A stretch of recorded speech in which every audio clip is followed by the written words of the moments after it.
التيار الصدري ما بي فاسدين.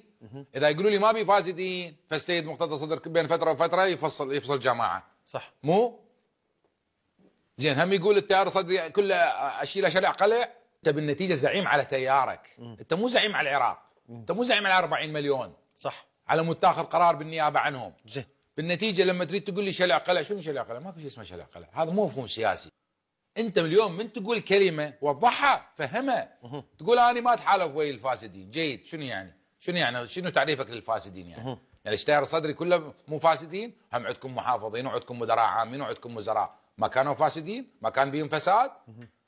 ماكو شيء اسمه اصلاح من الخارج. بنفس يعني ماكو شيء. انت اليوم تدخل عمليه سياسيه، ادخل انت وشارك بالحكومه وخذ وزارات 4 5 وحول هاي الوزارات الى نموذجيه.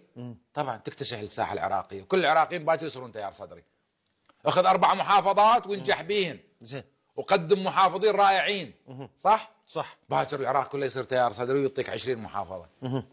اخذ 50 مدير عام وخلي مدراءك العامين ناجحين. هاي الطريقه بالسياسه. ماكو شيء اسمه بالسياسه شلع قلع، ماكو شيء اسمه انه انا والله ذولا ما اتحالف وياهم. عاد شلون وحدك تقدر تجيب 200 صوت؟